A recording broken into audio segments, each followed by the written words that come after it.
Disclaimer! The following episode contains spoilers for RWBY Season 6. Don't go crying to your mum if we spoil it for you. You've been warned. Welcome to Podcapers, the official podcast of a place to hang your cape. And this week, we're rising like the moon. We're talking about RWBY Season 6. Cue the music!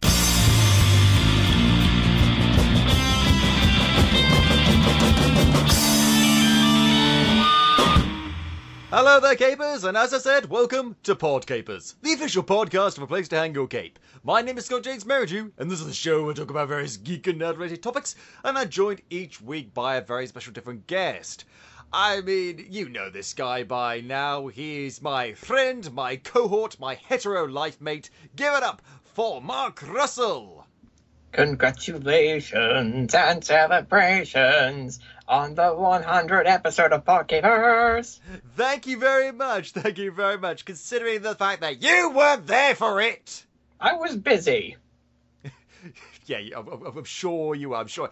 I know you were busy, I know. Johnny come lately! Anyway, we're going to make it up for it because you're here for the 100th first episodes, the 101 episodes. 101 Dalmatians. No, we're going to talk about something good. Cruella de Scott. He fucking hates Disney. No Because fucking shit. Will Smith looks nightmarish. La da da da. Oh god. I would so love to talk with you in depth about that. Mainly just me like pointing at you and laughing like. We're here to talk about better animation. Yes, we are. We're here to talk about RWBY Volume 6. Some people say Season 6, I mean, it's Volume 6, really. And, I mean, it's RWBY. I fucking love RWBY. And I have you to thank for that, Mark. We mentioned that last time. I think it was episode 67? Ages and ages ago, we talked about RWBY for the first time in the show. And I have you to thank for introducing me to RWBY, because I got into RWBY through your reviews on Place to Hang Your Cape. Thank you very much. You're welcome, both, actually. You are very welcome because, I mean, dear God, you have introduced such a light into my life.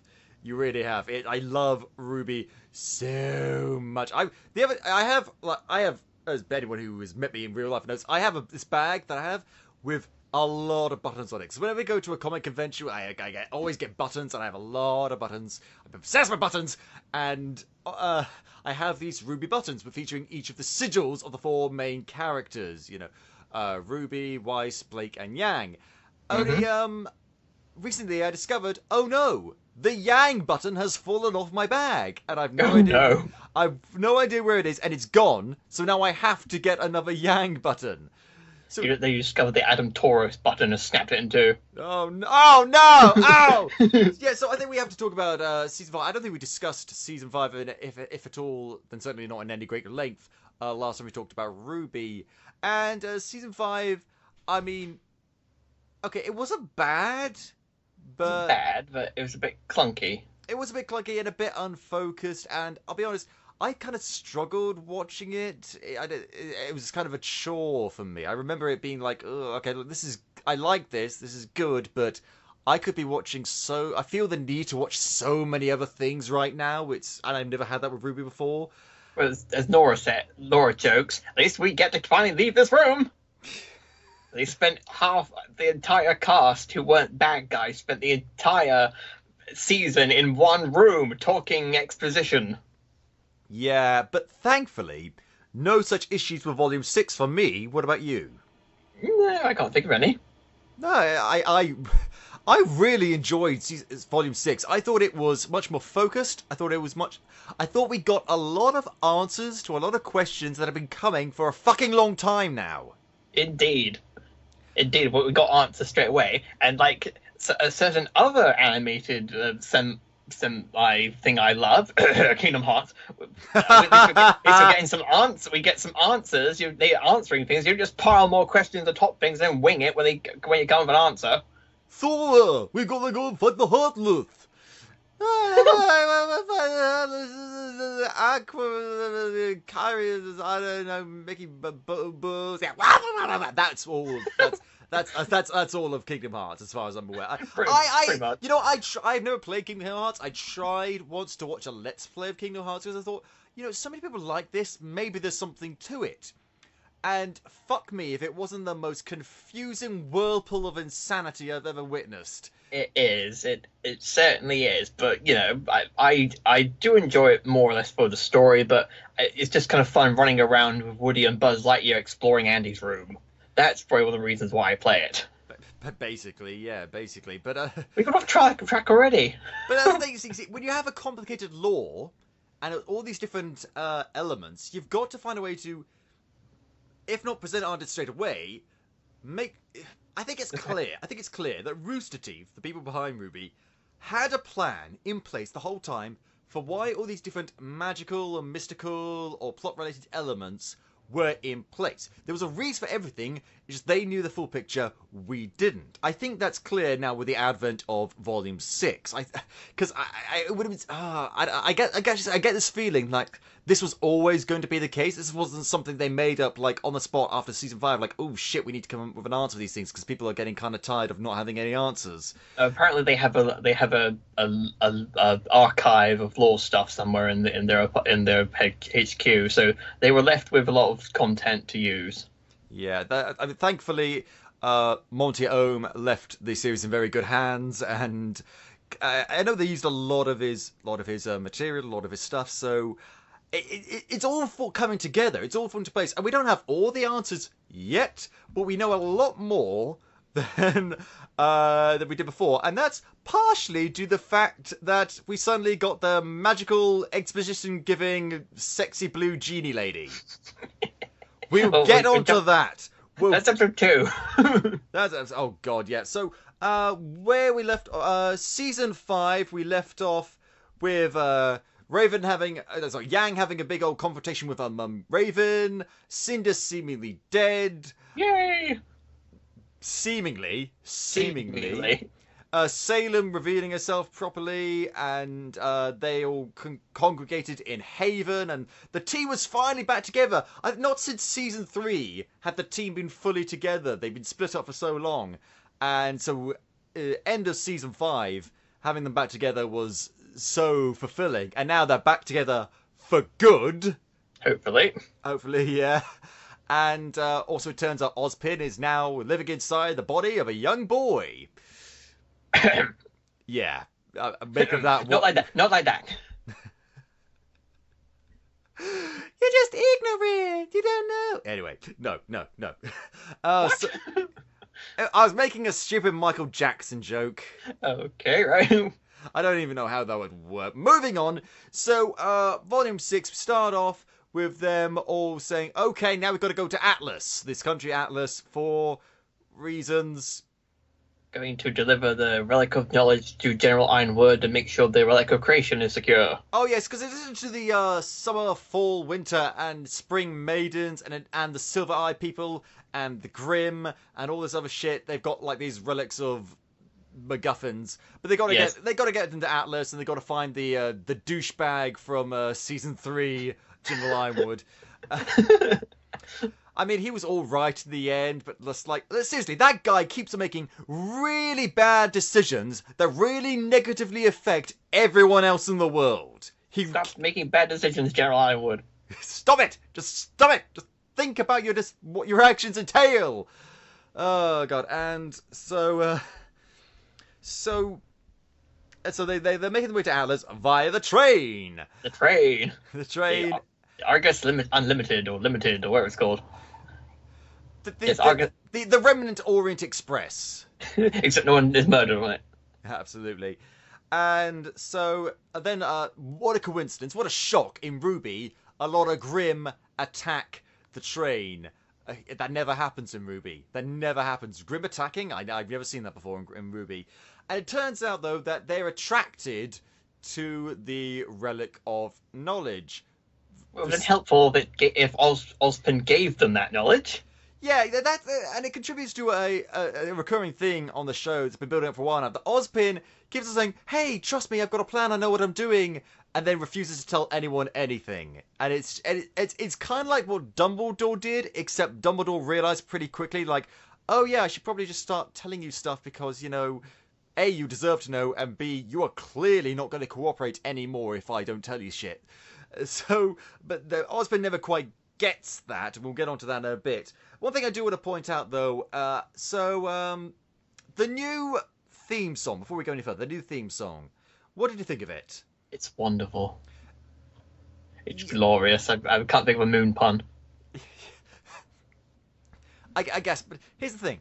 I'm noticing a pattern, like, a lot of these theme songs are starting to sound annoyingly similar to me. They feel very interchangeable, and I mean, when you look at, like, anime shows, like traditional anime shows, and the different theme songs they use for each season, they all feel distinct, and they all feel, like, there's no way I'm going to confuse, the theme song from, season 1 of Naruto with like the song that these seasons later, like Fighting Dreamers or whatever. Like we are fighting dreamers. Na na na na na na na na. Yeah, you're not going to confuse that with Haru Karatana or whatever they called it. So they feel very distinct, and the visuals match the song in terms of tone and what it's setting up and everything. And that hasn't felt that way with RWBY for a while now. All the theme songs feel very interchangeable, and they feel very, very generic. And it's annoying because they're so well made and they're so well sung, and it feels. I don't know. They don't stick in my mind anymore. Like, I remember This Will Be the Day and Time to Say Goodbye, and I even remember The Fall or whatever they called it. But after that, they're just sort of blending together in this weird homogenous mush, and I want something a bit more standouty. Yeah, mush. It's wonderful melodic musical mush. I don't know. It's moon mush. Mushy moon. Yes, it's moon mush, but it's annoying. I don't want it to be mush. I want it to be stand out. I want it to be kick ass because it's fucking RWBY, you know. Oh, just go listen to Caffeine 20 times. Caffeine. It's made up the theme song for like Starbucks or something. But I'm not afraid to take you out. Anyway, so the Grimm are attacking, and there's these two huntsmen who are clearly there to die. One dies and one has his arm broken. Oh yeah, his arm gets broken, but here's the thing. His arm gets broken, like the train is speeding towards a tunnel. They have to duck it back inside the train. He just gets in there a bit too late, and we see like a rather horrifying scene where bang, where it happens. It cuts to black right before it happens, and there's a crunching sound and him screaming in pain. And then we cut to him, and he's just like nursing his slightly purplish arm, like, ooh, it hurts so much. And I'm thinking, like, dude, no, your arm should have been ripped clean off.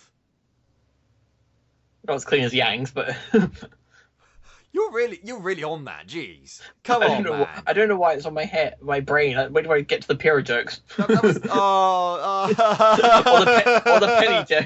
the penny jokes. Stop it! Or the Torchwick jokes. Yeah, well. I mean, okay, Neil will cry on that, but we'll get onto that later. But anyway, it's all fine because, you know, Jean heals him. And that's when Team RWBY and Team Juniper, well, they're not really Juniper anymore because, you know, Junior, what they're going with. Junior, I don't know. Tuna. Junior. Team Junior. Junior? My peer is gone, so, you know. But, Team Junior. oh god, Sean Connery. No. So they all split up. Team Junior go on to where is it they go to? Argus. They're going to Argus. Argus was like a stopping point on the way to Atlas. I thought it was Argos to begin with. So they're going to get some catalogs. No. And then but Team RWBY stay behind on the train to try and, you know, protect all the people on the train from all the Grimm. But then there's a big old crash, and they Team RWBY plus Ozpin / Oscar and this old lady called Maria Calavera, who's like best character. She's like this sweet little old lady that's full of sass, and she's got robot eyes and like a skull staff and skull necklace, and she's actually really awesome. She's like a mix of elderly Katara and what's the orange lady from Star Wars? Maz Kanata? Oh god, yeah, yeah, the one that's played by Lupita Nyong'o. I don't know. I would have gone with like elderly Toph from Avatar, but Oh, it's fair. It's a bit more, and she's blind too. So yeah, well, she's not really blind. She's got the seeing eye things, but yeah. And so they're stuck in the snow whilst the Grimm are all gone, and they're separated from the team. It's like, oh dear, this is a bit of a sticky wicket. Meanwhile, fucking Cinder is still alive. I mean, I thought that she would. I knew she was probably not dead, but you think she'd be dead, playing dead these few episodes, and she's back in the second episode. Yeah. She looks pretty good for being frozen. Oh god. I'm just like, I mean, I hate Cinder, not because she's a bad character or anything, but because she's evil and I hate her, and she killed Pyrrha! You bitch!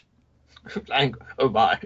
I'm sorry, I'm not a fan. I'm not a fan. She's got the creepy grim arm now, and half her face is like all scarred. It's like, ugh, I wanted to get hers. But no, she's wandering through town. She goes to this southern stereotype called Little Miss Malachite. As like Miss Malachite, who's apparently a standard. Hi there, sugar, I'm Little Miss Malachite. I do declare. And she's just like, oi, you, I want to find Ruby. I want to find her. I want to find her. I want to get her. I want to squish her. And she's like, well, fine. I'll see what I can dig up. But I wonder who else might be looking for you. And it turns out someone is looking for her. Neo. As in Neo.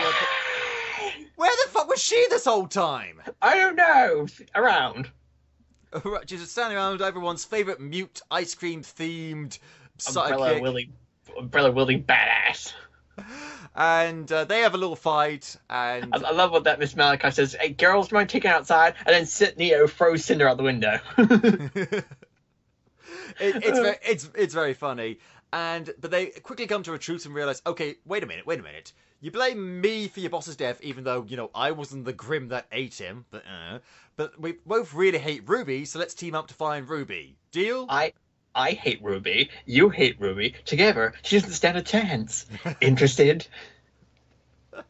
Yes, I did just quote Spider-Man 3. You're welcome. I did not recognize that quote. When Venom's talking to Sandman, you want to kill the spider, I want to kill the spider. Together, he doesn't stand a chance.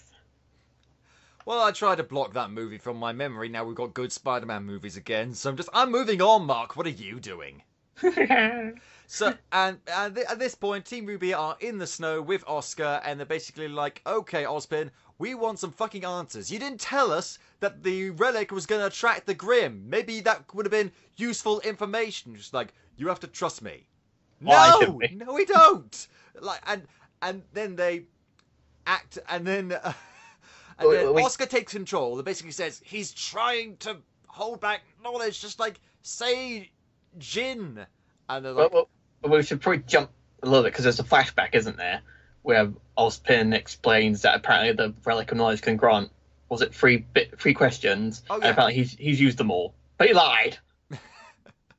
Yeah, so the relic of knowledge, it sort of works basically like a genie, but instead of granting wishes, it grants you answers to questions, though you might not necessarily like the answers, and it can only ask Dad.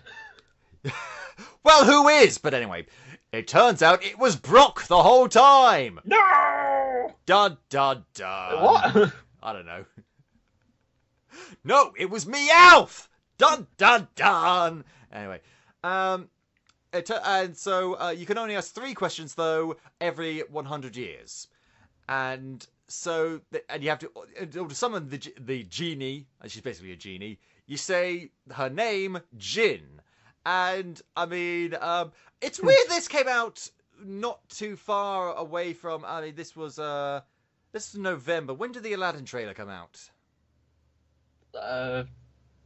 It's in November. The first one, or the current one, Will Smith? The creepy Will Smith one. That came out, I think it was earlier this month, actually.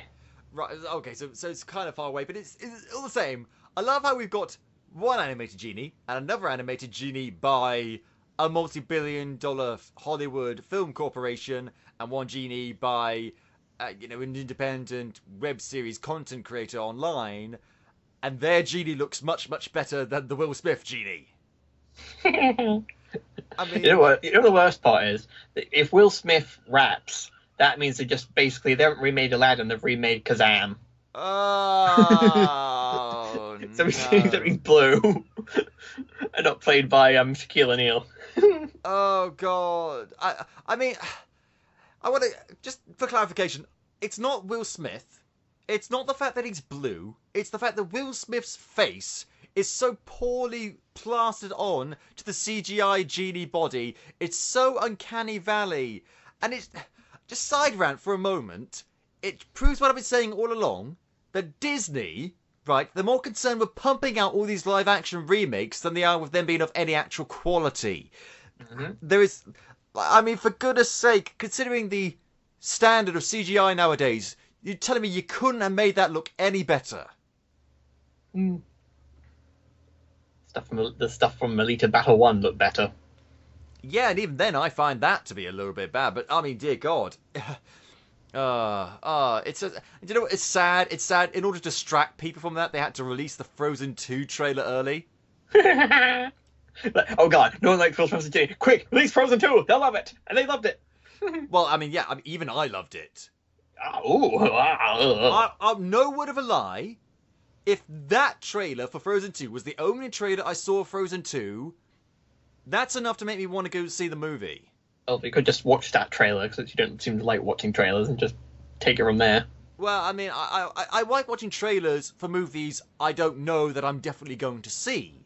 Ah. So I love watching trailers. It's just I don't watch trailers for like Marvel or anything like that, or maybe even Star Wars, just because I want to enjoy. I know I'm going to see the movie. Trailers are essentially ads for the movie, so I don't need to be sold on the movie.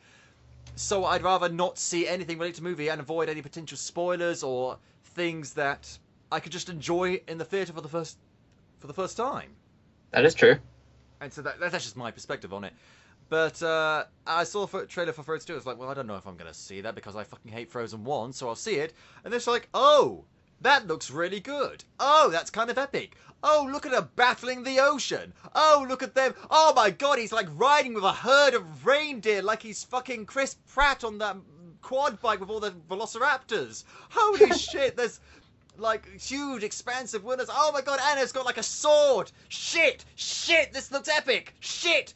And we don't know anything about the story or the character development, so I am wary of that. I know it's the first trailer, and they're never going to so it could still be crap. And if it's Disney, so it probably will be crap. But based on the trailer, it still looks better than Will Smith as a genie. Yes, and even independently from that, it still looks good. And I'm just hoping that female character that we saw at one point in the trailer, it turns out to be Elsa's girlfriend. Otherwise, I'm going to throw a hissy. We'll see. Just fucking do it. Just do it, Disney. We'll bring that up later. And so Ruby calls forth Jin the genie and dramatic music.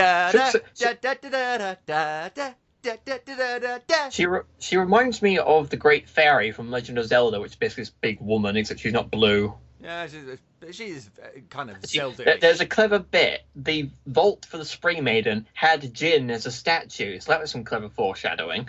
That was. We just thought it was a random statue of this naked lady with like chains and stuff. Like, oh, what are the art designers into? Jeez. But no, it was Jin the whole time. And then she's just, oh god, she's just this kind of weirdly voluptuous blue naked lady who answers questions. It's just like, okay, sure. This is weird. This is weird. And then it turns out that there's actually 2 questions available. Not none, not 3, just 2.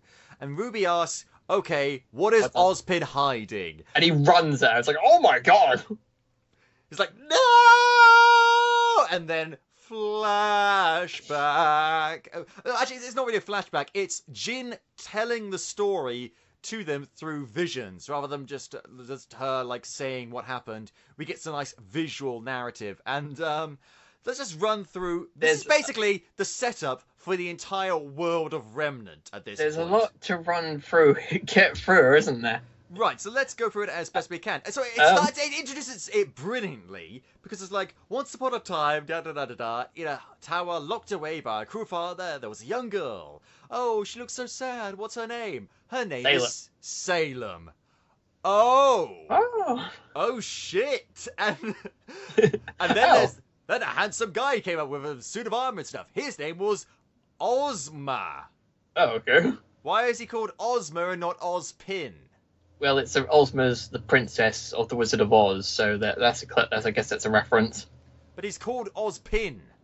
I don't get in Wizard of Oz, Ozpin's full name, his initials can be spelled as Oz Pinhead. So that's where Ozpin comes from, and Ozma is a reference to Princess Ozma, who is the true ruler of the Land of Oz. And the wizard took her away as a baby and gave her some wacky witch who says, "Now I shall rule the world." Yeah. I'm not interested in the fucking lore behind the Wizard of Oz. I want to know why, in this story, the character who will become the character we know as Ozpin is called something else for seemingly no reason. Well, as Ozpin reincarnates a different body, so I wonder if Ozpin was the name of his Dumbledore incarnation, so to speak. Oh yeah, because the new guy's called Oscar, so maybe he'll be called Oscar. Maybe there's a guy called Ozymandias. Oz from Buffy, I don't know. Anyway, so Ozma goes into the tower and rescues Salem and just like, hey, what do you want to do now? Let's go fucking get married, okay? And there's actually a lot more chemistry there, and it all goes really well for them until he becomes deathly ill. Oh no! And so Salem is like, I know what I'll do. I'll go and ask a fucking god for help. And there's two gods in this world, the god of light and the god of darkness. And she goes to the god of light and say, hey, god of light, my husband's dying. Do me a bit of a favor, I'll totally owe you if you, bring it back, please. And he's like, I can't really disrupt the cycle of life and death just because you've lost your husband. Like, you'll find love again. There's Tinder in this world. You'll be all right. And she's not happy about that. So she goes to the god of darkness and says, so I'm totally going to you first, god of darkness, because I want you to bring this guy back. The god of darkness is just like, ain't nothing but a thing, and just brings it back. And then the god of light shows up and says, oi, what the hell is going on here? The god of darkness is like, oh, you're just jealous. You're just jelly of my power, god of light. And the god of light's like, bitch, you best not, because we made a deal. You do your dark things, I do my light things, and we both stay out of each other's way. This is you breaking the pact. And the god of darkness is like, fuck you, I ain't breaking no pact. And then it becomes like a dragon thing, and the god of darkness, light becomes a dragon thing. They both keep resurrecting, killing Ozma. God damn it, Ozzy Osbourne. They keep killing Ozzy Osbourne. Yeah, we'll get to that. Jeez. And then they realise, wait a minute. She said that she went to me first. No, she went to me first. Oh, I see. Look, soz, bro. My bad. And the god of light's like, you know what? It's fine. It happens. Let's teach her a lesson. Absolutely. And so, yeah, they keep on disintegrating him and Ozma and bringing him back and disintegrating him. And meanwhile, Salem is just like, what's happening? Why? Oh God, trauma, so much trauma on top of trauma. And then they eventually, they say like, okay, all right. Here's what we're gonna do. And then they teleport her into the pool where the god of light lives. And she's like, oh, that was a nice bath. Why did you do that? Well, as punishment for your, basically your selfishness and your arrogance, we made you immortal. Here we are, born to be king. She's the prince of the universe. I don't know. And, what? And so it's like, yeah, so it's Highlander reference, man. Get with the times. Oh, okay. And so she's like, well, what kind of a curse is that? Well, now you'll never be able to die, and you'll never be reunited with your husband in the afterlife. Oh, shit. Yeah, shit indeed. And so she's really not happy about that. But she basically watches humanity flourish all around her. While she could never die. Like, she see her trying to stab herself and like set herself on fire and shit, and it never worked. Yeah, and Ruby is watching this. It's like, oh my god, they really did say they were going to traumatize her this season. Yeah, and then she was like, okay, you know what? I could just live out the rest of my immortal life, or I could fucking get some revenge. So she goes to all the kings and queens of the land, and she's like, hey, so I'm immortal now. Try and cut my head off. Slunk. See? Immortal. You want to be immortal too? I can make you immortal. All we got to do is go over to the gods and take their power for ourselves. Haha. And so they try and do just that. Except, whoopsies, they're gods, and like all their magic, because people in this world now have magic for some reason. It doesn't work, and the gods of light and darkness are just like, okay, all right, nice try. Counterattack, snap fingers like they're fucking Thanos, except not just half of the world goes, the entire world goes. They essentially literally send out a wave of magical energy that vaporizes every single man, woman, and child of the planet. Damn. Damn. Fucking damn. Except, of course, for Salem. They're just like, okay, what did you do? Oh, we just vaporized everyone on the planet. What? Shit, really? Yeah. Yeah, we did. Fuck you. We out. Okay, we tried doing this whole humanity thing, and we're not doing it anymore. The god of light fades into nothingness, and the god of darkness shoots up into the sky like he's fucking Neo from the Matrix, and obliterates the moon as he leaves. It's just like, dude! Like, oh god. And Salem is now alone on an empty, desolate world. She's just like, all by herself. She wants to die because she's by herself. And so what she does is she goes back to the place where the God of Darkness was, where all the Grimm were. That's where the Grimm comes from. And she sees that this big floating black pool of ickiness. And she's like, well, the pool from the other god's lair, like, maybe immortal. Maybe this is the thing that will kill me. So she dives right in, and it tries to kill her, but she's immortal, so it can't do that. So it corrupts her and gives her all sorts of magical, gooey, icky powers and shit. And it's not a good time. She becomes the villainess we all love, I suppose. We've known fear. Yeah, but meanwhile, all she needed was an adversary. Oh god, yeah. Because it turns out humanity comes back slowly but surely. The Faunus eventually come into being as well, and then Ozma wakes up in like sort of like the afterlife, basically in like platform 9 3/4 from Harry Potter and the last Harry Potter movie. Except in this case, he is Dumbledore. Yeah, and then the God of Light's like, hey, so shit's going down on Earth. We're sort of piecing out right now.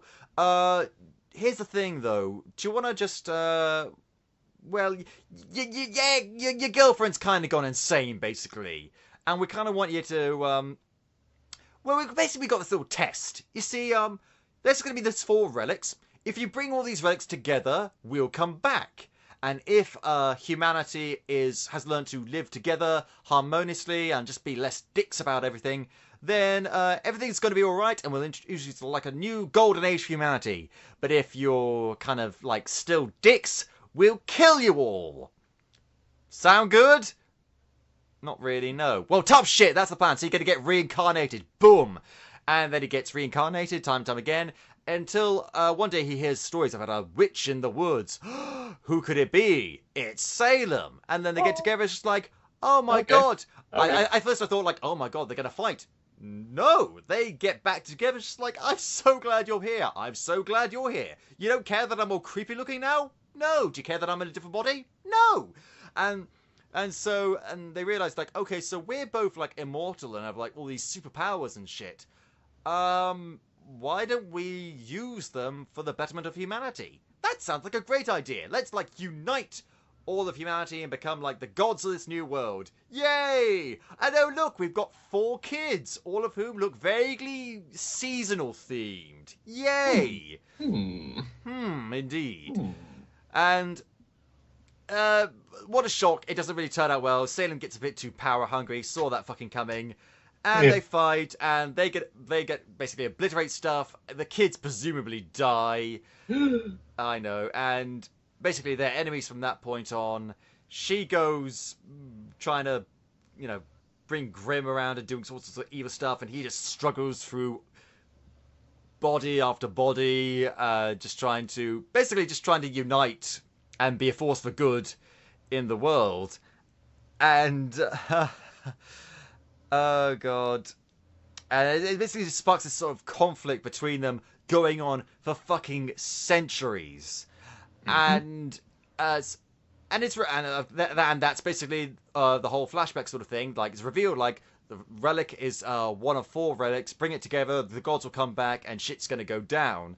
In which case, here's a question: why don't they just never bring the relics together? Yeah, that's a good point.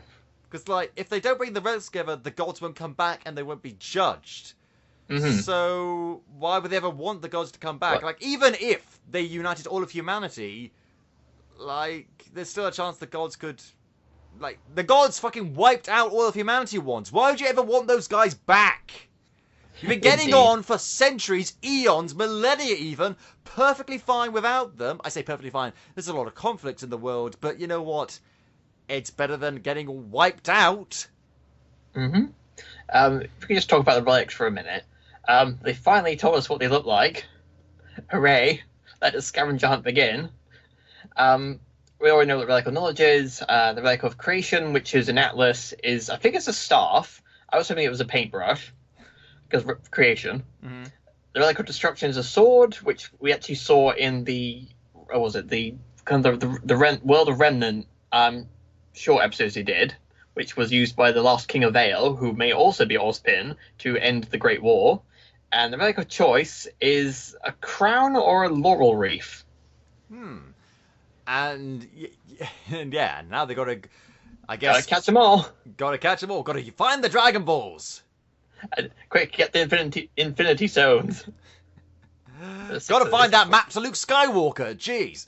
And, yeah, it's that sort of thing. But then the biggest shock of all is them realizing, wait a minute, Salem is indestructible and immortal. We can't beat her. That's what he was hiding. Shit. Oh, God. And at this point, Crow gets fucking blisteringly angry. He punches Oscar in the face. Just like Oscar Ozpin, that's basically the same guy. It's saying like, I trusted you my whole life. My life has been one of misery and despair, but I trusted you, and you kept this from me, you asshole. I gave you everything. How could you? How could he indeed? And so this is the team's lowest point, basically. They realize, you know what? We've got nothing. We fucking got nothing. And they basically trudge on in the snow with Team RWBY, Crow, and Maria. Which is like, okay, let's just get the heck out of here. And Salem, meanwhile, learns that Ozpin has been reincarnated. She is not happy about it. I love that scene so much. It's a time from Emerald's point of view. And when Hazel tells Salem that he takes full responsibility, she flips the table over and attacks him with the tentacle thingies. I love it. And then she's like, and then when they tell her that he's reincarnated, she's like, get out. And you can tell it's less of a threat and more of a warning. And it's like, well, we could stay. We should probably leave. Shut the door, shut the door, shut the door, shut the door. Oh, shit! And it's not pretty. It's not pretty. Although we do get a setup for what Salem's next move is. She's going to send Dr. Watts and Tyrion to Atlas, and they also plan to get the Sword of Destruction from Vacuo Academy. So she's splitting in two. Indeed, splitting the party. Meanwhile, Team RWBY use an abandoned farm for shelter, and they discover like everyone in the town is fucking dead. Oh, in bed. Why are they all dead in bed? That's weird. And they wake up the next morning, just like, oh god, I'm so tired. Jeez, I'm sick of all this shit that's happening. You know what? Why don't we just chuck the fucking lamp of exposition down a well and be done with it? Just be done with it. And Ruby's like, oh, I don't know. But, oh my god, there's a thing down in the well. And it turns out it's the second creepiest Grim we've ever seen, down from the Nukkalavi, whatever you call it.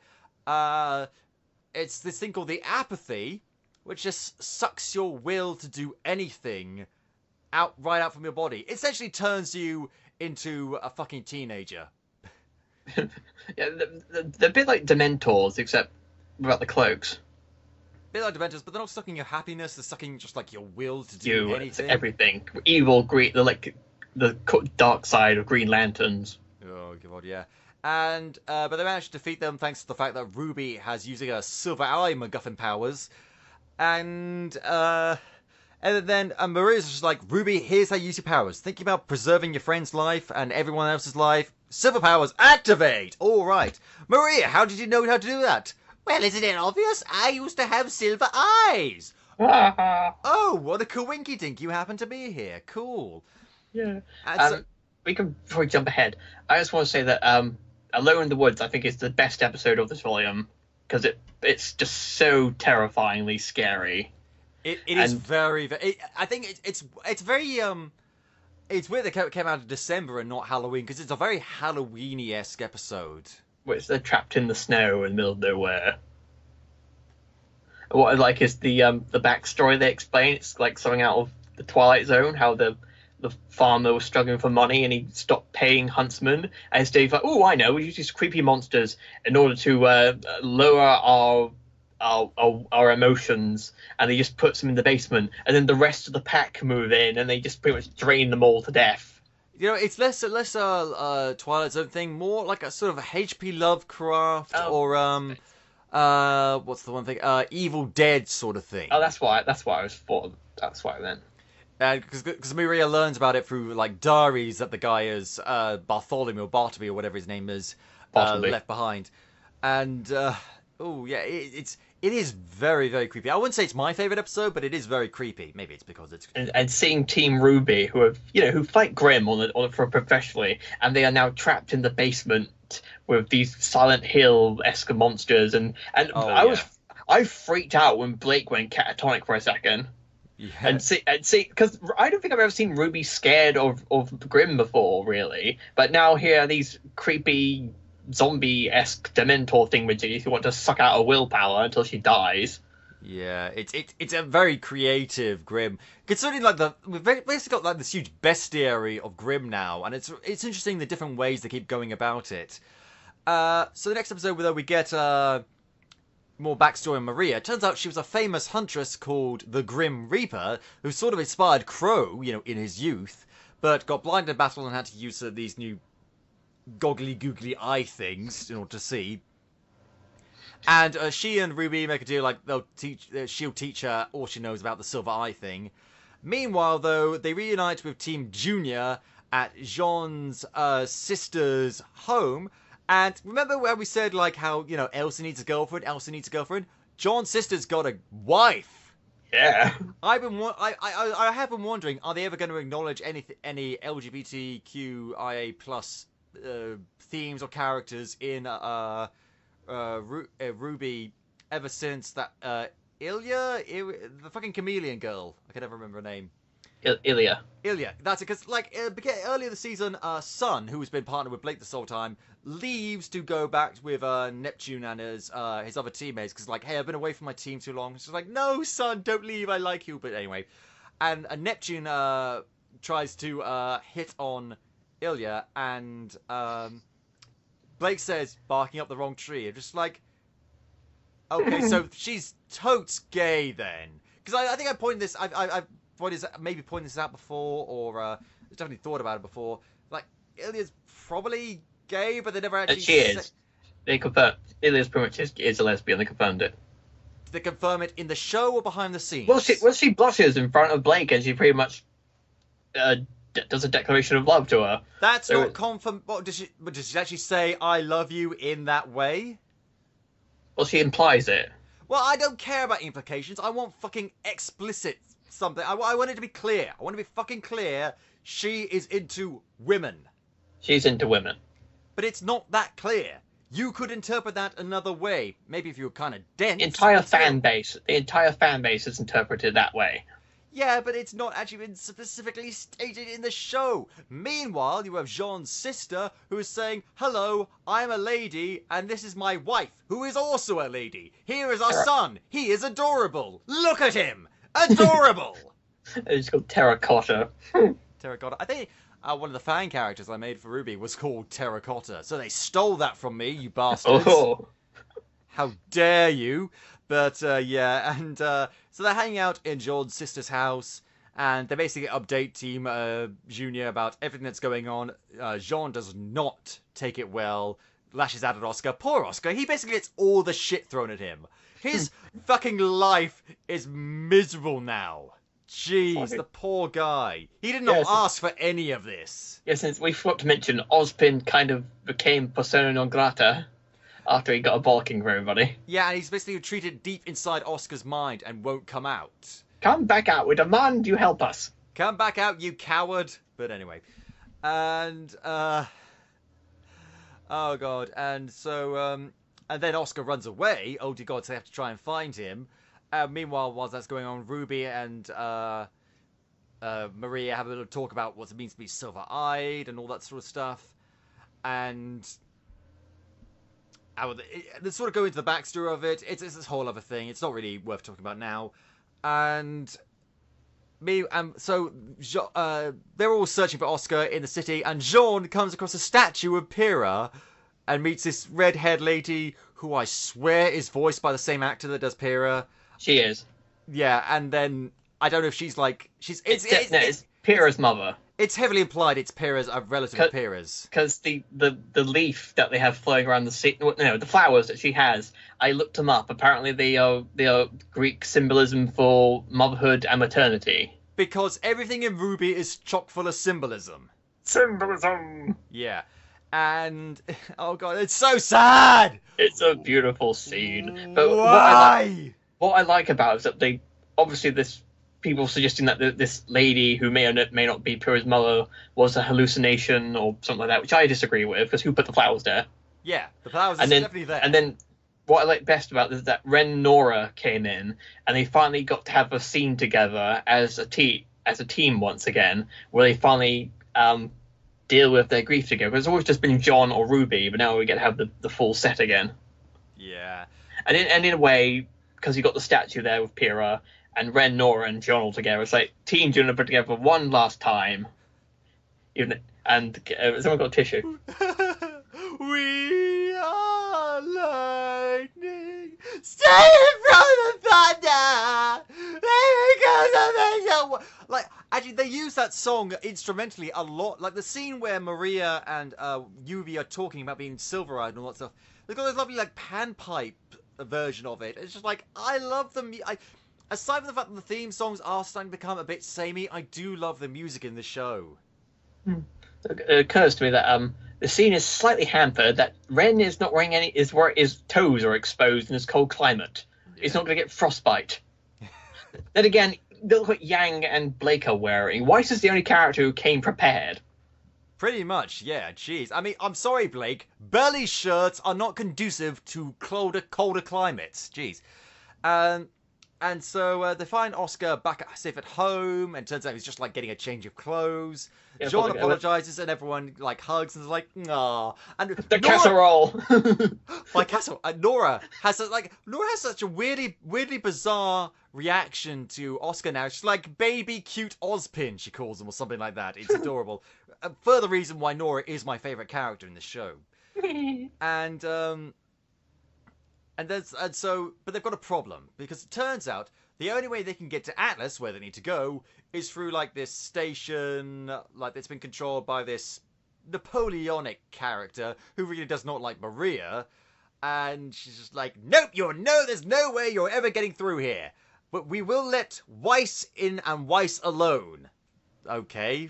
Because she's like, Miss Nee, we'll let you go through, but only you, not your questionable friend. And she glares at Blake. It's like, I want to throw this lady in the water. Oh, God, she's bitch. Commander Cordovin is her name. Cordovin, okay, I can never remember her name. There's so many different names in this show, jeez.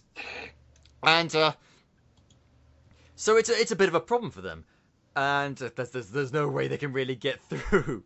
But then John comes up with an idea of them basically stealing a ship and going that way. And Crow's like, no, you can't do that. That's stupid.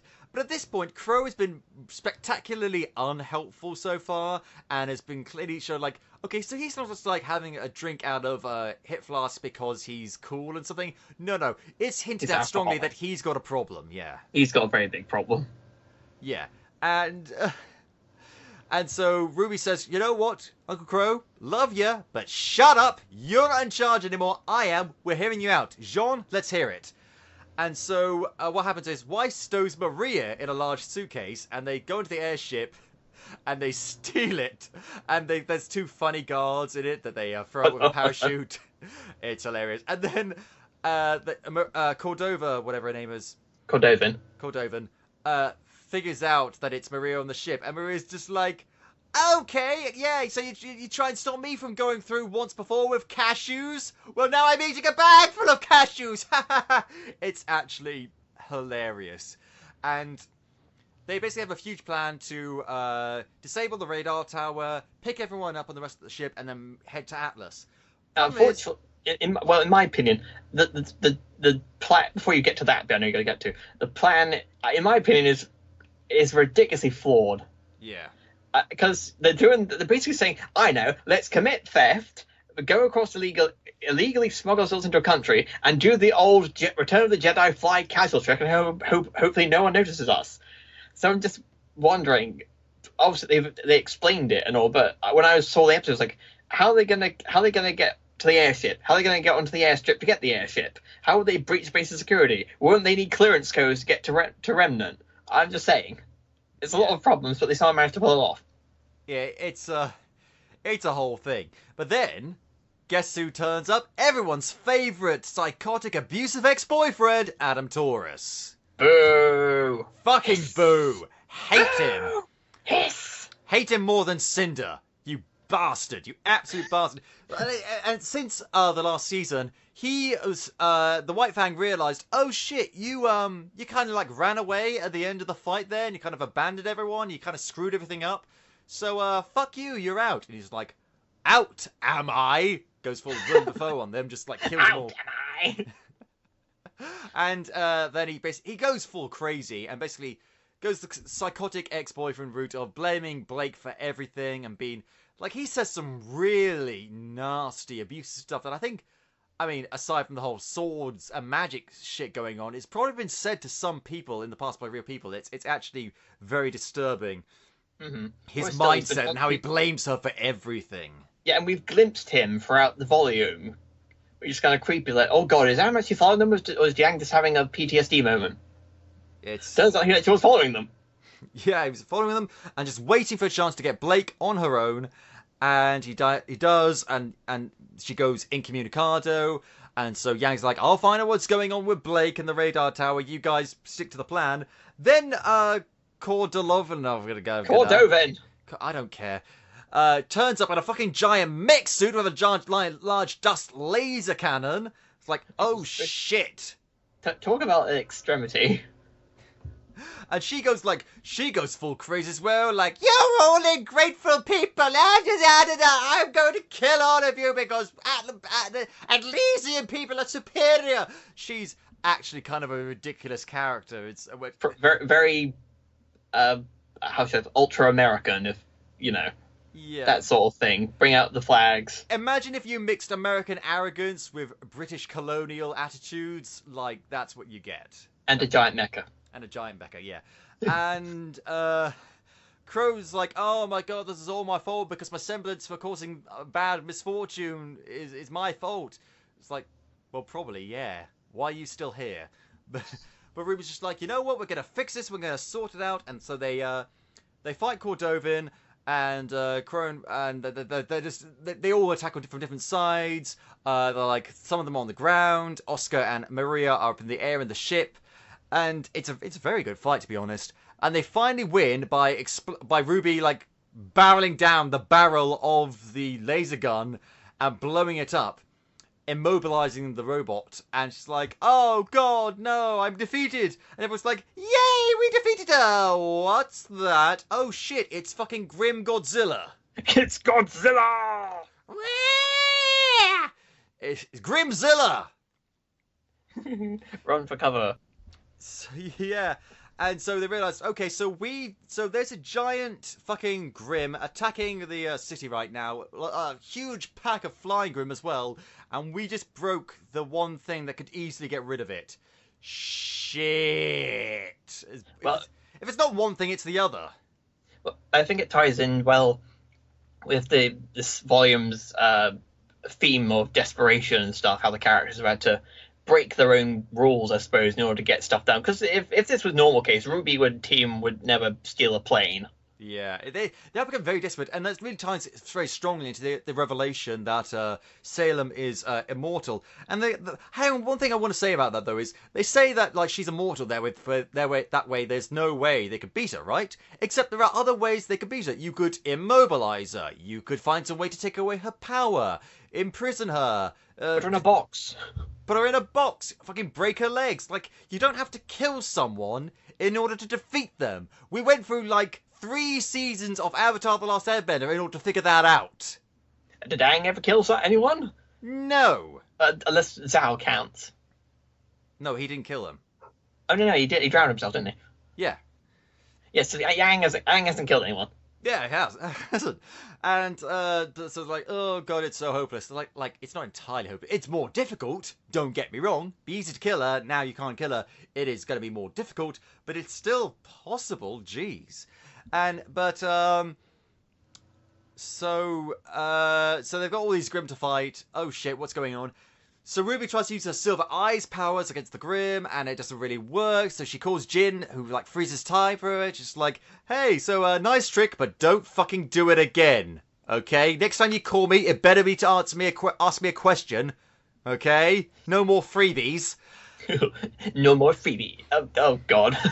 Yeah.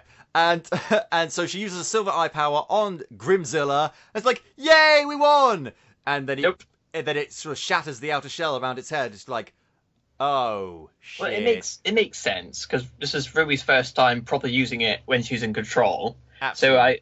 So you can't. That doesn't normally a little bit when in anime when characters just like learn ability and masters of it straight away. I mean, the only times I haven't seen that happen is Naruto. I suppose it's the only time that I've seen where they haven't gone down that route. And even then, he can still use the power, just a slightly less powerful version of it. Yeah. Fucking Rasengan. Anyway. And, in this case, it's a flash of evil. Cordova basically pops her, so she's missing an arm. She's like, hey, I'm back, people, and I have a drill hand. I could have told you that before, but no. You're a Lagan reference. And she fucking kills the Grim, and RWBY and team get picked up by the airship, and Cordova is just like, okay, so you damage Atlassian property and put us all in danger, but I'm gonna let you go. Sure. Okay, right, fine. That makes sense for her character. Because RWBY did a speech. RWBY speeches always work most of the time. Meanwhile, Yang and Blake are fighting Adam, and oh god, it's intense. It's intense for both of them for different reasons. And they're going to be like, they're saying like, I'm not going to protect her, she's not going to protect me, we're going to protect each other, because we've got friends and you've got shit. Team Bumblebee for the win. Oh, yeah. And then Adam takes off his mask, where he's got this bandana now thing, and it reveals his eye, and it's got something like a brand across his... didn't see that coming. Yeah. I really didn't. And I don't know what it says. I thought it's the Schnee Dust Company brand. I thought so, but the D looks a bit like an O. So No, it's definitely the Schnee Dust Company brand. I figured that out eventually, but it looks like an O. And yeah, and it really didn't occur to because Adam's always been the weakest character in my opinion because he hasn't explained anything about his backstory, and I think this is enough of like a hint at where he's come from and why he is such a broken, horrible person. And it would be nice to find out more about him and where he came from and what led him down this path. Oh, he's dead! Yeah, well, in fantastic fashion. They Yang and Blake both... Blake runs up the wall, Yang fights... breaks his sword, chucks his sword down the waterfall. He goes after it. Blake uppercuts him in the face, and then they both charge him with Blake's weapons and run him through from both sides. And I was leaping around the room. Double penetration. But what I liked then afterwards is that his death was, I suppose, in a way, very fitting for such a character, because he is so broken, so far gone. He is absolutely, I think he and Cinder and maybe Sailor like the few characters who could be redeemed, and his death is just fittingly pathetic. Yeah, and I don't really want him to be redeemed though, because it's clear how just abusive he has been to Blake. I don't really want a redemption for that sort of character, to be perfectly honest with you. I understand. Yeah, and what I like then afterwards is that, because usually at this moment when you have the bad guy get defeated, there's the celebratory, there's the cheer, there's the stupid one-liner. Here, Blake breaks down in tears, and she promises not to run away from abandon Yang again. Yay! Friendship always wins. Because once upon a time, Blake was in love with Adam before she realized he was an asshole. So she is mourning for the person she once knew. Yeah, it's a lot of complicated feelings. And that's why the show's so great. That is why the show is so great. And so they reunite with the rest of the team, and they leave to go to Atlas, and they find like an entire fucking airship navy surrounding the country. It's just like, oh shit, what's going on here? And then meanwhile, we get a lot of asides with Mercury and Emerald. And Mercury's just like, okay, Emerald, you need to get over Cinder, get over your crush on her, because, like, it's basically like saying, okay, you're here for Cinder, I'm here for me. Like, let's do it for ourselves. And they get, like, Tyrion cutting in occasionally and just, like, offering some creepy advice. Advice in big quotation marks. Quote marks. And he's got a cool robot tail now. Shit. He's now Scorponok. I don't know who that is. Okay. Sorry, fine. He's the Scorpion from Spider-Man. How about that? That's a better reference. Sure, why not? So he doesn't shoot out acid. He's got, like, I think it's like a poison thing that he's got going on right now. I don't know. But, yeah, it's that's all going on meanwhile. And, at this point, at the end, we get a post-credit scene, is what I'm saying, with Mercury and Emerald watching Salem give birth to, well, the flying monkeys from the fucking Wizard of Oz. Yeah, oh, she is the Wicked Witch. But, like, flying, evil, satanic gorillas, yeah. And it's just like, oh shit, that is fucking creepy. Fly, my pretties, fly! And Hazel says, oh yeah, if you want a job done right, you got to do it yourself, implying that Salem is going to lead the next invasion, possibly to Atlas. And so we've been for like Haven and Beacon and Mistral and all these places, and now we're going to Atlas. It seems we're really hopping around this world, and I will say this season has been much more to the point, much more informative, and went by very quickly. I binged the first time I watched this. I binged it very, very quickly. It did not take me any time at all to watch it, and I don't really know what to make of that, because I'd far rather watch a show that seems to go by too quickly than a show that drags and drags and drags. Oh, so did you watched it all in one go? Because I did the weekly thing. I watched it pretty much all in one go. I watched over a bit of a further time rewatching it for this episode, but yeah, it was pretty much over a weekend.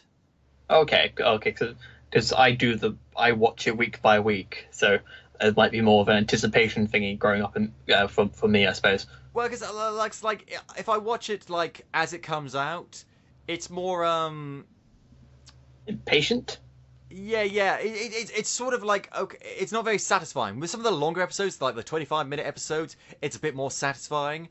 But otherwise, if you get like a 15-minute episode, it's not quite enough for me. And also, sometimes I forget when the episodes come out, because like I don't really watch television anymore. I watch shows, but I mainly use streaming services now. So the idea of shows coming out on a week-by-week basis and me having to remember where they are, it's sort of an antiquated notion nowadays, actually. Well, if you promotion for Volume 7, whenever that comes out, if it's still the same, it will be episodes will come out on Saturday for the people who have Premium account, and then that episode will become public for people the week after. Yeah, and which is fine, I guess. You got to sign up for Rooster Teeth first. No one cares. Speaking of Rooster, I want to talk right now before we finish up about some other Rooster Teeth projects. I think we talked about it last time, but I want to double check. Do you watch RWBY Chibi? I watched the first 2 volumes. I watched a couple of episodes. It's like, it's fine, it's cute, it's fun. I have no real interest in it. It gives like Pyrrha and Penny to come back for some fun as well. So it's always nice to see them again. Yeah, but it's not really those characters in that world. It's kind of different. Also, I want to talk about a new thing coming out recently for Rooster Teeth called Genlock. I need to watch that. I've seen the trailers for it, and I'll be honest, I have an issue with the animation, and it's the same issue I have with that Dragon Prince Netflix thing, in that it looks really like several frames of animation are missing, and it's all really staccato and janky and weird, and I really don't like it. And maybe it's different when you watch the show and like actually watch the show, but I really, really don't like that. I like RWBY's animation that's smooth and flowing and got a nice rhythm to it, and then you got this, and it's just like, oh, it's just not fun for my brain. And plus, they keep on. I mean, I don't know. I just get a really bad feeling about it. I don't know why, because I haven't seen it. I am not judging it because I haven't seen it, and I can't judge anything I haven't seen. Mm-hmm. But I don't feel as compelled to watch this as I have done other Rooster Teeth projects. Yeah, I mean, in truth, RWBY's really the only Rooster Teeth project I watched, to be honest. I mean, I used to watch Red vs. Blue. I stopped watching that after a while because it sort of became like an anime thing for me, and that it's too long. Some animes I watch, they're just too long. Like fucking Naruto, I'm not gonna watch Naruto again because it's just too long. It's too fucking long. You just listen to our review of it. Yeah, and it's. Or you lost your mind over Killer Bee. Killer Bee. Oh no, Killer Bee. Killer Bee. Killer Bee. I'm over it. I can't slap you through a screen. Yeah, fucking Killer Bee. And I do like Red vs. Blue, but it's one of the things I don't feel any particular need to go back to it. I did watch a few episodes of Nomad of Nowhere. I've not heard of that one. It's sort of in a similar vein to that other animated show which I do watch and I do love, Camp. And it's, I've heard of that one. Never seen it. I recommend watching Camp because it's very funny. We're going to camp it up. No. It's not that. It's not that kind of camp.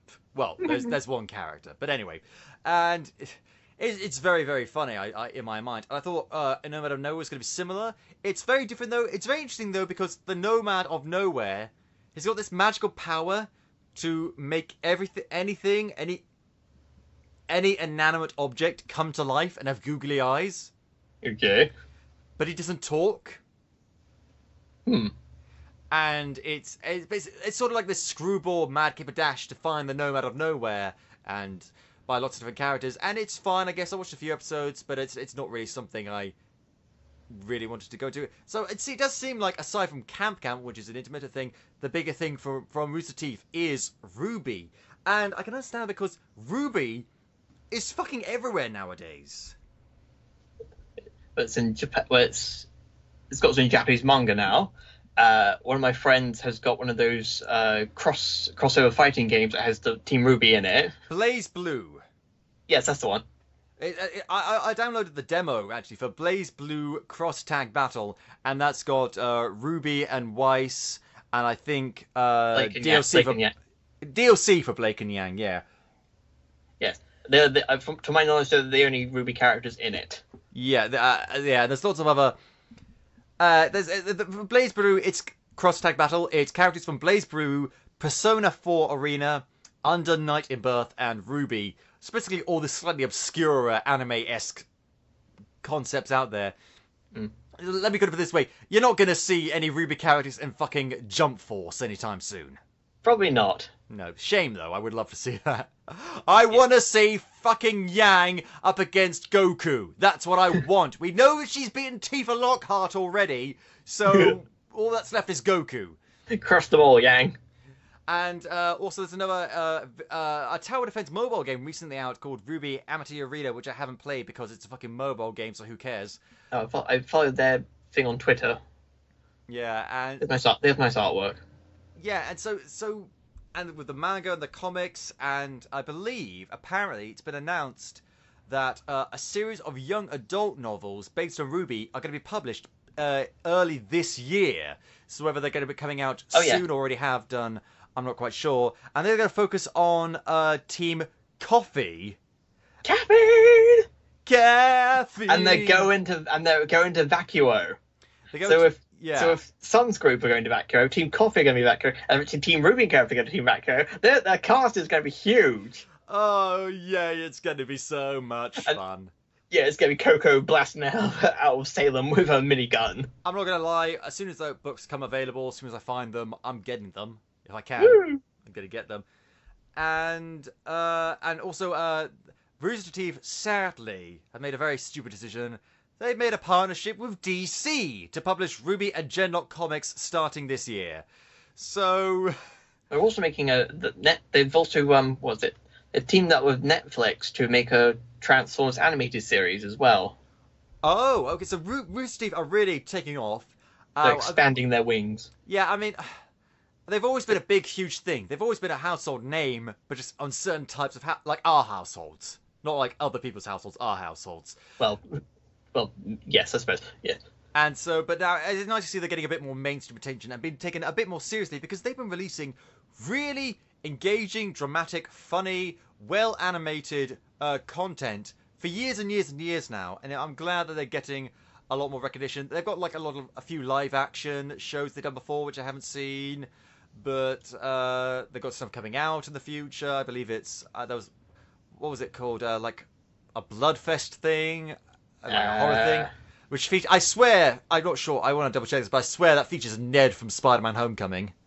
Okay. And also like this thing called I can't remember what it's called, but I think it's something to do with their Achievement Hunter series. Weird stuff is going on. I don't know. They've got lots of stuff going in the future, so we wish Rooster Teeth the very best of luck with that. And I just, oh god, you know what I want? Do you know what I want? I want them to do a Street Fighter, Mortal Kombat-esque fighting game featuring all of the RWBY characters. That isn't on mobile. There is? No, that isn't on. They should do like you said, they should do a fighting game RWBY, but not on mobile. Oh, sorry. I thought you said it is on What mobile. about the what was it called? The Grim? Was it Grim Eclipse? Grim Eclipse is more of a hack and slash survival thing where you progress through the worlds with one or more of the characters featuring co-op, and you just fight the Grim. And that's great. Okay. I played Grim Eclipse. It's very good. In fact, I love the backstory behind Grim Eclipse. I think we talked about that last time we did. We did. Yeah, but that's what I'm thinking. It's like more traditional 2D side-scrolling. Yeah, I know what you mean. Like Street Fighter, like Mortal Kombat, like Dead or Alive and Virtual Fighter and Tekken and exactly, yeah. King of the Fighters and other ones I can't think of yet. All those Injustice, all those sorts of things. Steal our ideas, Rooster Teeth. Just credit us first. Yeah, because there's so many different characters that have so many different abilities. It could work out so well, and it would take a lot of work. It would take an awful lot of work. Because like RWBY Grim Eclipse was made using the Unity game engine. It was a fan game, was development for 5 months, and it turned out really well. Imagine if you put a lot more effort, a lot more time, a lot more bigger budget into that sort of game. I think that could do pretty well, in my opinion. Because there's dozens of characters that fight. Dozens. Let's list them all, shall we? We've got 4 of them. Like, we've got teams of 4. And so many different teams of 4. Dear God, there's so many characters. And we could do it like, sort of themed around, like, the Vital Festival. Well, where they're all fighting each other and that sort of thing. I don't know, I think that could work. Potentially, yes. And I think that's going to be very good. So,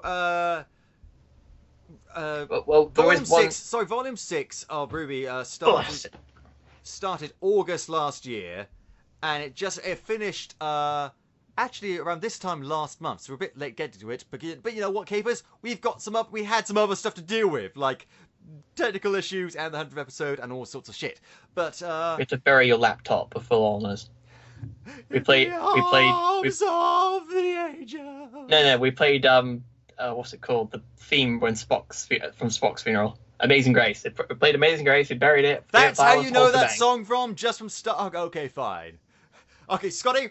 No, I know. I'm all cult. I know what Amazing Grace is. Go get your bagpipes. Just because I live in Scotland doesn't mean I have bagpipes. It's the law. Everyone must play bagpipes. You don't have alarm clocks in Scotland. You have bagpipes to wake you up. Yeah, we're waking up by bagpipes and the sound of the cannon being fired from fucking Edinburgh Castle. Bang! Not again. There's like one guy just living in Craigleith, just like, oh my god, why do they keep on firing cannonballs into my house? An alternate version of Infinity War. Someone fires a cannon at Vision. Bang! What a weird reference to make. Anyway, and so that was Volume 6. It was much more enjoyable, I think, than Season 5. And Season 5 is good. It's just... It's a difficult... One room. It's difficult to get through. This one, there's more than one room. Lots of different character interactions, character development, plot development, exposition development. We don't have much more answers. We don't have all the answers, though, which is good. I was really worried that they were going to spend several episodes at the beginning of the series just telling us fucking everything. They don't tell us everything. They just tell us most of it, and it's earned because we're at Season fucking 6 now. It's time we got some answers. Yes, and they finally gave us a glimpse of Ruby's mother. Oh yeah, that's true. We get a flashback thing. Like Ruby goes full like mind palace, like imagining all the people she's trying to protect, and we see a flashback of her mum. She's like, Mummy Rose. It's Summer Rose. Great. Now is she even dead or missing, or has she been turned into a bad guy? Where is she? I don't know. She better be dead. She better be fucking dead because I want Death to. I think Death ought to have some meaning in this world, like with Pyrrha and stuff like that. So you know. Also, one thing I want to touch on is end of Season 5, we saw a possibility that Raven was visiting Tai Leng or Tai Yang. Tai Yang. Tai Leng is the bad guy from Kung Fu Panda. Tai Lung. Tai Lung. Sorry. Jeez. Sorry, Raven. I'm glad to visit, but I gotta go beat up Dustin Hoffman. No. Dustin Hoffman was the panda. No, Dustin Hoffman was the red panda. Jack Black was the panda. They're both pandas. And you're thinking of Shane Black. No. Yeah. You're thinking of Ian Shane. You're thinking of Ian Shane. Oh my god, we're confusing so many different things for so many different other things. Dig up, moving on. The point is, I was wondering if we were going to get like an interaction between Raven and, you know, Ruby and Yang's dad this season, but we didn't. So we'll probably get it next season. Hopefully. Because we actually didn't see Raven at all this season. I'm surprised. No, because she went home. Suppose. Fly away home, Raven. Fly away home. Anyway, and so is there anything else you really want to talk about this season? The build-up for Volume 7, I suppose, is something we could discuss. I mean, it is a fairly big build-up, but when are we likely to get that? Next September, it's probably October, September? If not later this year, then certainly next year, I guess. No, it's definitely. I think they usually announce it'll be in autumn, so we'll probably get around October, November. Well, considering they released it August last year, this season, yeah, it's they're probably going to get it later on this year. I mean, it was just interesting to see what we get. Also, I noticed something recently.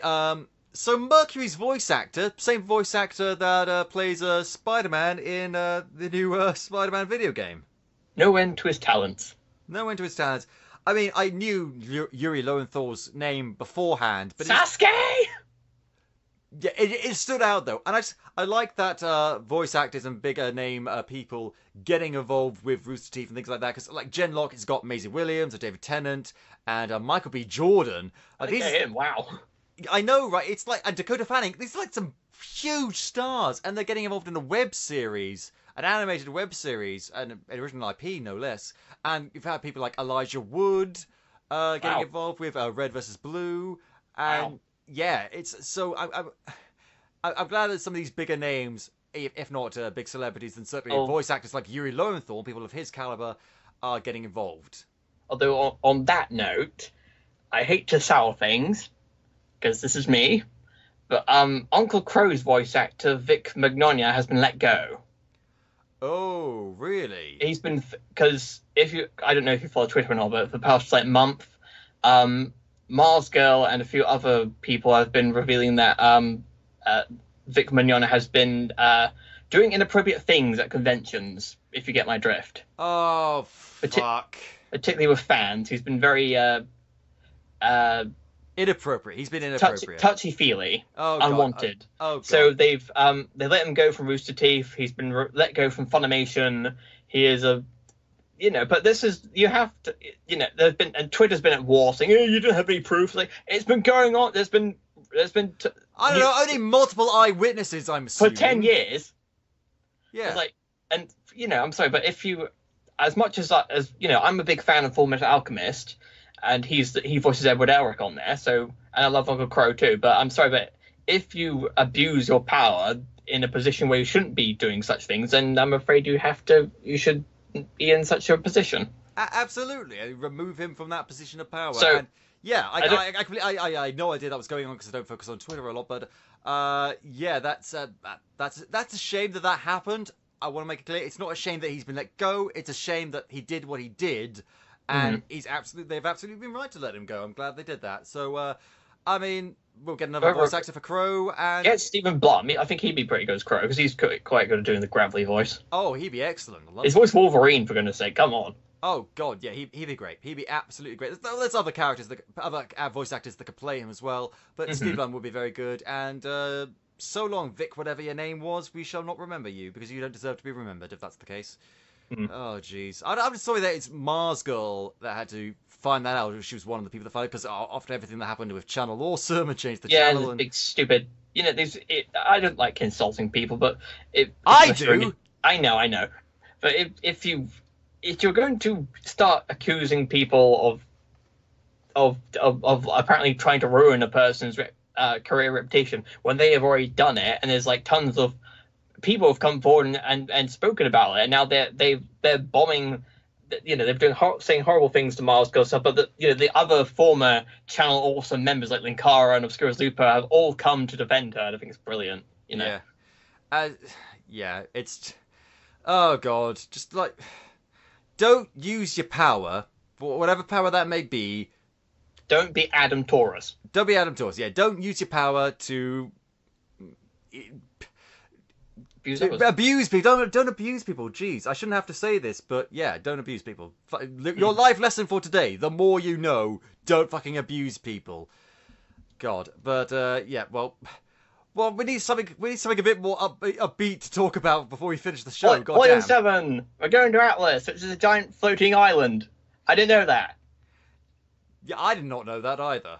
Because obviously the shot is a map painting, and you've got Atlas in the sky. But if you look down, there's like a little city below, and think, oh, that must be Mantle, where all the faunus live in squalor. I hate Atlas. Atlas does seem to be a place where all the dicks come from. Yeah, I gotta go see. Oh, wonderful! Go see Weiss's dad and Whitley the asshole again. Weiss gets really scared about that. She's just like, I don't want to go back there. Just like, we'll be here with you no matter what. And it's like, thanks, guys. I want to see RWBY or Weiss or anyone punch Whitley in the face. Gang, you're up. Bam. And RWBY should do it. Like, who are you? I'm a BFF. Pow. We're combat skirt twins. Boom. Yeah, high five. And I think, is there anything else you want to talk about before we end the show? I hope Penny comes back. I mean, she's a robot. She could come back, but I hope she doesn't, because then Death would have... It could be a new Penny, because everyone says, oh, they're going to break... her dad's going to rebuild Penny, but it's not going to be the same Penny we know. It'll be someone else. I am also combat ready. Anyway. I am also combat ready. Yeah, so it was a good, solid season. Got a lot of questions answered, and I'm satisfied. Are you satisfied? It's wonderful. Well, then in that case, that's all we could ask for. So thank you very much, Mark, for joining me today. My pleasure. And if you enjoy the show, Capers, please tell your friends, shout it on the rooftops! And if you haven't already, go back and listen to some of our other super episodes, like our episode that we talked about RWBY last. You can listen to the show on iTunes, Podbean, YouTube, Spotify, or at podcapers.com. We have a Patreon. Check out the rewards, patreon.com/AP2HYC. If you want to get in touch with us, suggest show topics, or maybe come on the show yourself, you can find us on Facebook, Twitter, and Instagram at AP2HYC, or email us at podcapers@AP2HYC.com. Thank you for Dan Harris for our logo, the lovely microphone, the red and blue 3D glasses, those are mine, and thank you for listening. This has been Podcapers, the official podcast of a place to hang your cape. Cue the music!